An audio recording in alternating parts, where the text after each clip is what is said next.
李浩然議員。多謝主席。主席，香港有超過4萬棟私人樓宇咧，佢好多咧就已經步入中年甚至係老年。大廈維修咧已經唔單止係樓宇本身自己嘅健康工程，更係關乎到市民嘅安全、城市形象等等嘅問題。然而啊，對於現時大廈維修工程管理咧，最主要係面對住不當利益輸送啦、業主無力監管啦，以及係維修延誤或者係劣質等等嘅問題。我將咧基於政府剛提出嘅新政咧，提出3方面進一步嘅一啲建議。首先，第一，強化現有嘅招標妥平台。政務司司長同埋發展局局長咧喺琴日嘅立法會會議上咧發言，都係提及到強化現有招標妥平台嘅角色同埋功能嘅。我現在咧就政府提出嘅呢個基礎上咧，進一步建議咧，招標妥作為法定機構推出嘅招標服務平台咧，可以通過制定唔同類別工程，例如樓宇外牆維修啊、水管更換啊、電梯更新等等嘅詳細標準工序同埋地區參考單價，讓一般嘅市民咧都有所參考，從而咧掌握嗰啲工程項目係屬於必要同埋非必要嘅。我同時建議咧係可以研究強制要求咧，所有達到一定金額嘅維修項目咧，必須要放喺呢個政府平台上邊咧係公開招標。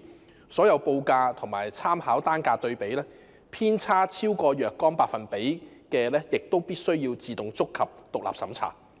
咁樣同政務司司長琴日所提到嘅金額越大，業主參與審議同埋投票比率越高嘅措施咧，係相互配合嘅。我亦都建議咧喺制定更加嚴謹嘅預審名單嘅呢個基礎上咧，通過公開承建商過往項目嘅評價、業主嘅滿意度調查結果等等咧，進一步通過透明化同埋標準化打擊唔合理報價同埋圍標嘅情況。第二，資助計劃激勵機制。現時啊，政府通過維修資助咧補貼樓宇維修保養。我建議咧可以將現行嘅計劃從單純嘅資助補貼轉化為階梯式嘅資助。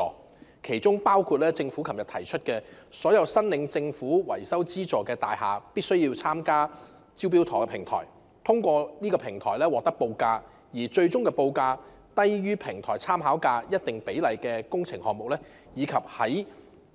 工程項目進行期間咧滿足各項績效指標，例如冇延期啦、工程同埋用料符合規例等等咧，都分別獲得更高嘅資助比率，從而激勵承建商同埋業主，以至係其他嘅持份者，例如保險公司嘅監管者角色。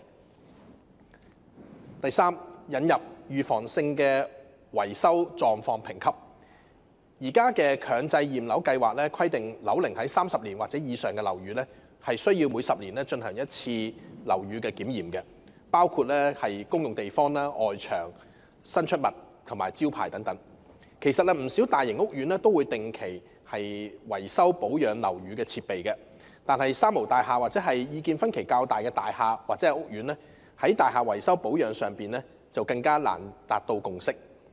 導致咗咧維修保養延後咧，影響居民嘅生活同埋安全。我建議政府可以研究引入預防性維修狀況評級，將各個大廈嘅維修保養同埋工程記錄咧係統一整合，喺強制驗樓計劃嘅基礎之上咧，研究提供資助，進行階段性樓宇嘅狀況評估，喺土地註冊處嘅登記，並且喺物業買賣合約中咧係披露。如果評級過低嘅咧，或者係屬於高風險嘅樓宇咧，政府需要適時介入，盡量咧就係協助業主咧係盡快完成進行各項維修嘅各項程序，同時間咧亦都利用市場嘅力量咧加強呢種監管嘅效果。主席，我發言咧係支持原議案同埋各項嘅修正案。